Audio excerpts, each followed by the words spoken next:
salaamaaleykum waa Kapka TV maa ngi leen di nuyu man la Assane Mbow nekk un artisan de profession nekk représentant Kapka au niveau du Sénégal di nuyu le président muy Cheikh Ibrahima Fall di ko le coordonnateur Kapka à partir des États-Unis di wax ne secteur artisanat nekk na loo xamante ne nii Kapka daf ci war a jouer benn rôle bu am solo parce que kenn ku nekk xam ne ne artisanat mooy suqali lépp lu jëm ci wàllu réew ci àddina secteur artisanat am na fa doole donc Kapka fas yéene ñëw liggéey ci benn projet boo xamante ne nii dafay gën a suqali secteur artisanat ñu jëme ko ci wàllu projet bu ñuy wax kaay xool nag buñ ko dee wax dafa ëmb lépp loo xamante ni war na ci mën a teg bëtam rek mu jëm ci wàllu secteur artisanat kaay xool daf ci bëgg liggéey ak artisan sénégalais yi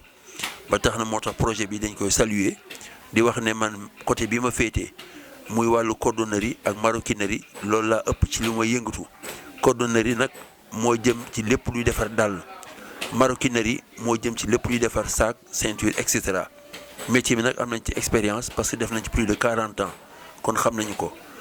fii ñu nekk tey jii muy village artisanal bu Guédiawaye li fi nekk ci ay artisan bari na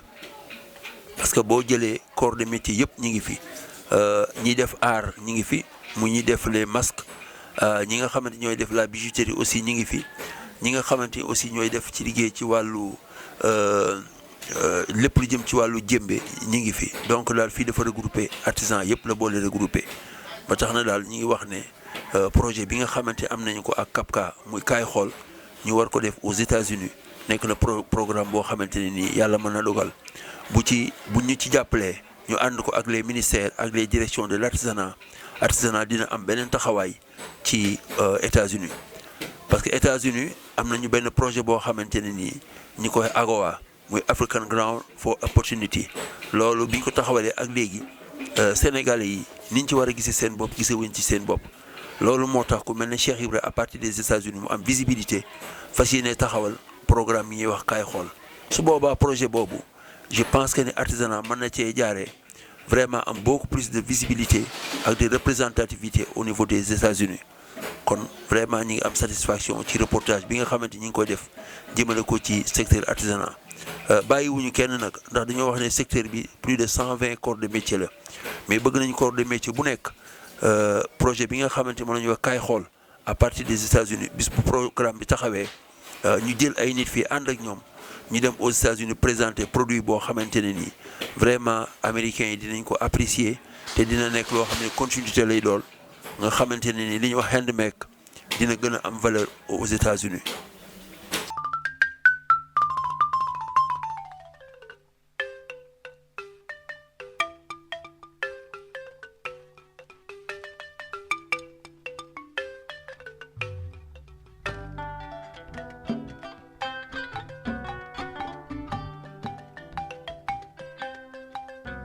artisanat Sénégal li ñu ci mën a wax toujours dafay bari puisque tout dernièrement rek en conseil des ministres son excellence le président Macky Sall lancé waat na ci un appel jëmale ko ci ministère bi jëmale ko aussi ci direction yi nga xamante ne ni ñoom ñooy liggéey ak le secteur de l'artisanat kon artisanat xam nañu ne c'est un plus pour un pays te PIB bi nga xamante ne ni toujours damay wax ne ñi ngi koy réclamer li ci secteur artisanat mën a indi dafa bari parce que bu ñu jëlee ci terme emploi li ci artisanat di employé ci ay jeunes yoo xamante ne ni tey seen éducation dafa yàqu ñu ñëw dellusiwaat ci mbaar yi boo leen jëlee c'est des millions et des millions de jeunes yoo xamante ne nii wala des milliers et des milliers de jeunes yoo xamante ne nii artisanat récupéré na leen ndefaat leen ñu nekk un produit boo xamante ne nii dañuy jariñ réew mi kon artisanat li mën a jariñ bari na certes les difficultés sont là wàllu formation yi dañ koy manqué mu nekk ay formation yoo xamante ne nii du nekk ay formation courte durée yooyu yëpp dafay manqué secteur bi manqué nañu aussi lu mel ne ay financement parce que financement yi moo tax production bi ñu war a produire mu jëm ci wàllu industrialisation yooyu ba tey manquement la bu ñu jëlee li nga xamante ne nii mooy centre de formation yi yu dëppoo ak jamono avec les nouvelles technologies yooyu aussi fii ne artisanat daf koo soxla parce que liggéey ci loxo dafa metti na ba tax na tey bu ñu sañoon tey vraiment formation yi ak équipement yi nga xamante dafay tax ñu war a gën a mën a industrialiser suñu liggéey yooyu yëpp dañ koy am parce que mooy tax ñu mën a produire en grande quantité ba mën a satisfaire demande bi nga xamante ne nii sénégalais yi ñi ngi ko soxla su boobaa dina amortir bu baax a baax importation bi parce que importation bi ñuy def amalul njariñ réew mi.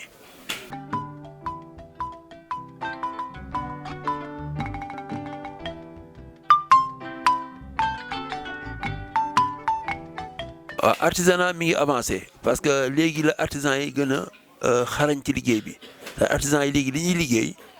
bari na ci loo xamante ni suñ la ko joxee ne lii c'est fait à la main da nga naan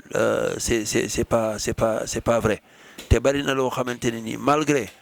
coono bi ñuy daj di ko def ak seen loxo su fekkente noonu tey am nañu ay équipement yu gën a xarañ ci wàllu coupe yi dagg yi yooyu day tax liggéey bi gën a am finition. te finition bi moom mooy jaay produit bi kon liggéey bi mi ngi avancé mais manquement yi rek mooy la production en petite quantité ñu xam ne fi àddina toll dañu war a mën a produire en industrie waaw léegi nag industrialiser ko loolu mooy jafe-jafe bi nga xamante ni artisans yi am nañu ko parce que pour nga liggéey tey jii benn sac ça peut te prendre toute une journée te boo demee ci yenn tey industrie yi mën nañoo xëy liggéey 500 voire 1000 sacs par jour kon ñooñu pour ñu concurrer ak ñoom dafay jafe.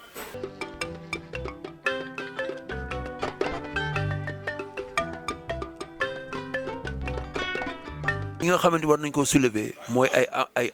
accompagnement parce que tey souvent ñi ngi wax ci wàllu problème mu lu mel ne le mobilier national parce que tey boo demee tey ci bureau yi loolu revendiqué nañu ko bureau yi tey li ëpp ci bureau yi ngay dem au niveau des ministères yenn directions yi tey boo fa demee meubles yi nga fay fekk c'est des meubles importés et je pense que ni artisans yi fii xarañ nañu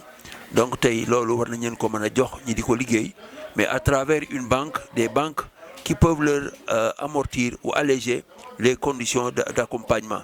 parce que banque boo dem tey mu laaj la ay titres fonciers laaj la leneen ak leneen ak leneen te loolu soo ko amul vraiment doo mën a régler wala nga satisfaire commandes yi nga xam ne ñu ngi la koy jox ba tax na ñu ngi lancer un appel aux artisans pour leur demander à ce que ñu formaliser wu parce que am na solo dem outil tout ce qui est document moo xam NINEA wala registre de commerce ba noppi ñu fexe ba am seen quitus ba noppi aussi ñuy demander ay def ay demandes d'agrément au niveau des directions au niveau des directions surtout aussi jëmale ko ci li nga xamante ne nii mooy le secteur privé parce que boo formaliser woo ba noppi demander à ce que ñu agréé la day tax bu marché yi ñëwee ñu mbal la boole ci ñi soumissionné kon loolu aussi dañ koy ñaaxal artisans yi wax ne toog rek di liggéey ça ne suffit pas nañu formaliser wu am seen NINEA seen registre de commerce dem uti seen quitus ba noppi di fay seen i impôt parce que loolu moo tax aussi état bi mën a gis boppam ci li nga xamante ne ni mooy le secteur de l'artisanat.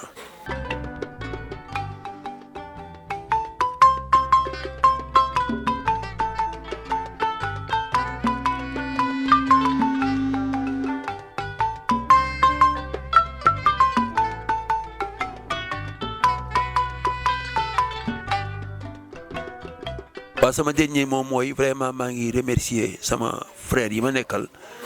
muy le président Ibrahima Mbow nekk fii ci centre village artisanal de Guédiawaye